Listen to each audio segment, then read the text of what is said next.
আসসালামু আলাইকুম প্রিয় দর্শক, প্রথমেই আমার একটা অপিনিয়ন বলি। এটা হলো, আমি এই জাতীয় ঐক্যমত্য কমিশন বলেন, সংস্কার প্রক্রিয়া বলেন, আমি এগুলো সম্পর্কে সবচেয়ে যে নেতিবাচক শব্দটা ব্যবহার করেছিলাম সেটা আমি বলেছিলাম যে এটা একটা আস্ত অশ্বডিম্ব হতে চলেছে, মানে ঘোড়ার ডিমের পরিণতি এটা পাবে, এটা আমি বলেছিলাম। আজকে বলছি সেই ঘোড়ার ডিম আসলে ফুটতে শুরু করেছে, মানে ফুটেছে। ডিম ফুটে বাচ্চা বের হয় না, ফুটেছে। এই ঘোড়ার ডিমটা ফুটেছে, কিন্তু আনফর্চুনেটলি সেই ঘোড়ার ডিমের ভেতর থেকে ঘোড়া বের হয়নি, ঘোড়ার বাচ্চা বের হয়নি, বের হয়েছে একটা খচ্চর। কথাটা বললাম কেন শুনেন আপনারা। আজকে এই জাতীয় ঐক্যমত্য কমিশন তাদের চূড়ান্ত রিপোর্ট সরকারের কাছে পেশ করেছে। সরকার মানে ডক্টর ইউনূসের কাছে পেশ করেছে। যে ঐক্যমত্য কমিশন তারা গঠন করেছিল, সেই ঐক্যমত্য কমিশনের চেয়ারম্যান কে ছিল? ডক্টর ইউনূস ছিল। উনি আবার সরকার প্রধান ছিলেন। তো ওনার কাছে এটা পেশ করেছে। পেশ করে তারা জানিয়েছে তারা কি পেশ করলো।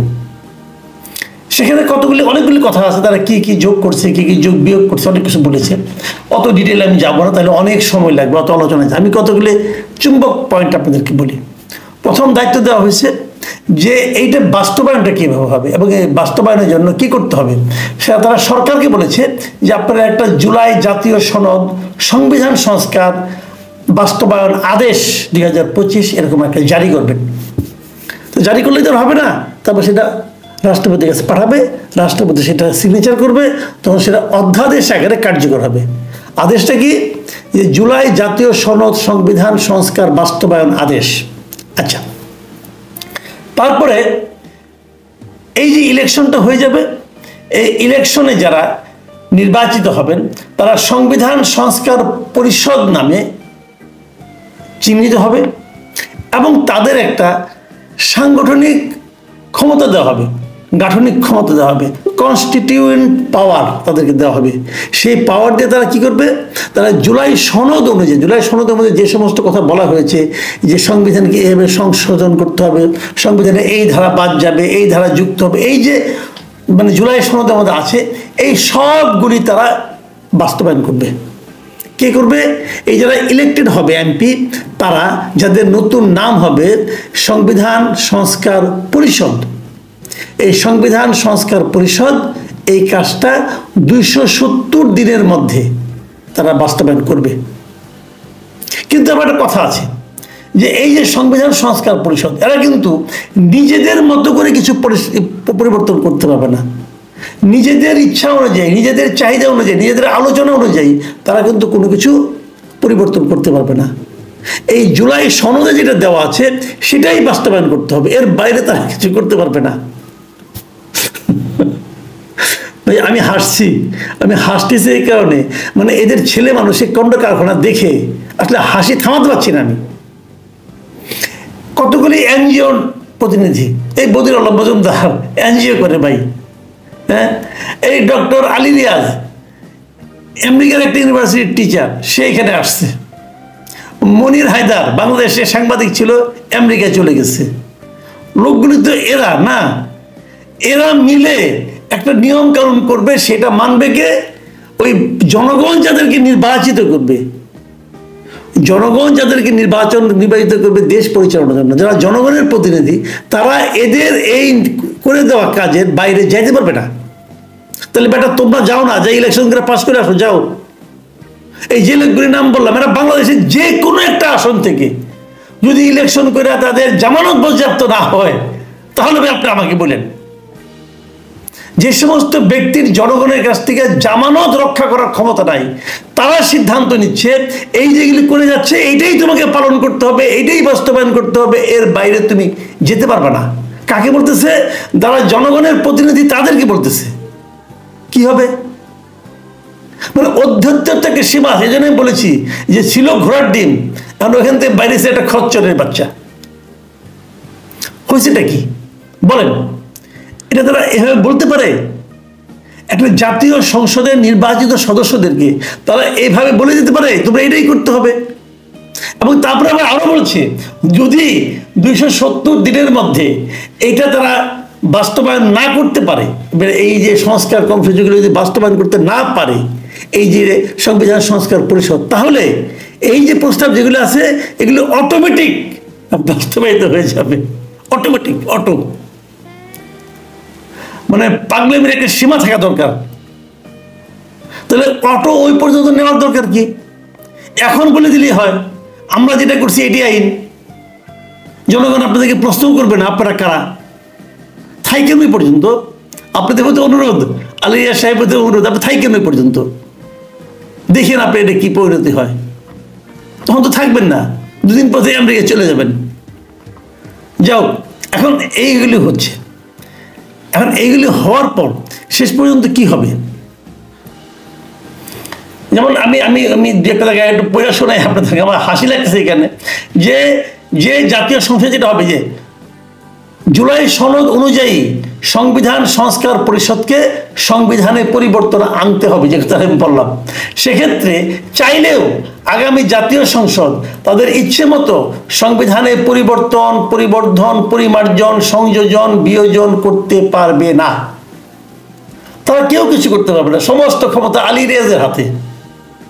যা বলে দিয়ে গেছে এটাই করতে হবে। এটার ব্যাপারে ওখানে বিএনপির একজন প্রতিনিধি, বিএনপির স্থায়ী কমিটির সদস্য মিস্টার সালাউদ্দিন আহমেদ সাহেব ছিলেন, এবং সালাউদ্দিন আহমেদ সাহেব ওই মিটিং থেকে বের হয়ে এসে খুব ফান করেছেন, কৌতুক করেছেন এদেরকে নিয়ে। এদের বোঝার ক্ষমতা আছে কিনা আমি জানি না। তিনি বলেছেন কি যে আমি এই জাতীয় ঐক্যমত্য কমিশনকে ধন্যবাদ দিতে চাই দুটো কারণে।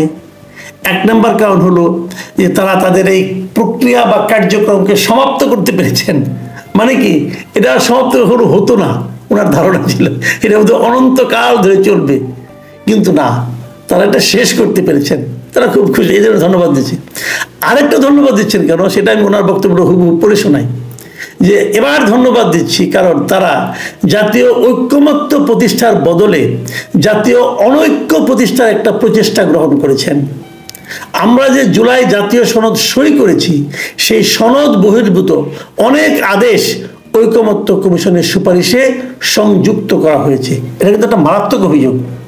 তারা যখন সেখানে সিগনেচার করলো জাতীয় সংসদের সামনে দাঁড়িয়ে, আলিয়া সাহেবের মত হলো ওখানে আমরা যে জিনিসটা সিগনেচার করেছিলাম তার বাইরেও অনেক কিছু এখন এর মধ্যে ঢোকানো হয়েছে।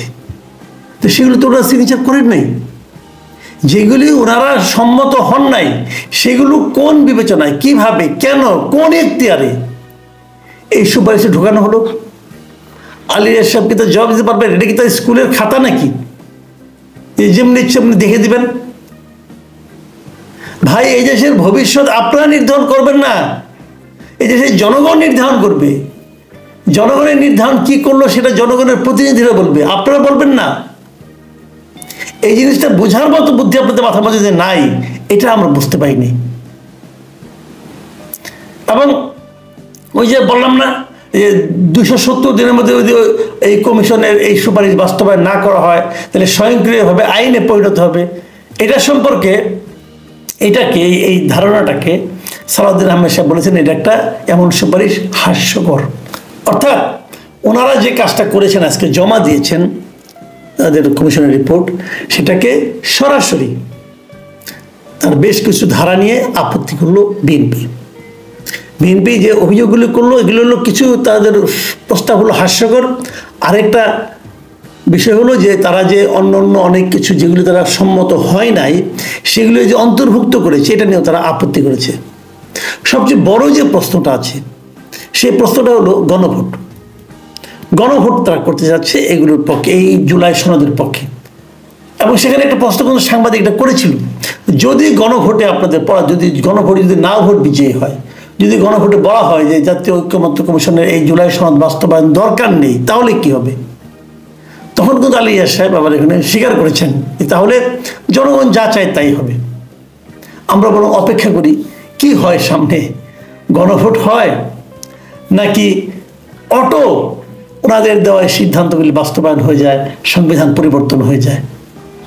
প্রিয় দর্শক, আমার ধারণা এই ভদ্রলোকরা বিদেশ থেকে এসেছিলেন, ভেবেছিলেন যেভাবে যা বলবেন সেভাবে তা হয়ে যাবে।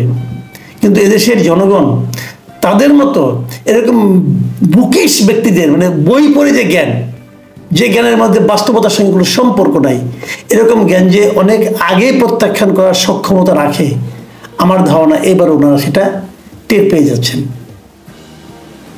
প্রিয় দর্শক, এখন এই পর্যন্তই। আল্লাহ হাফিজ।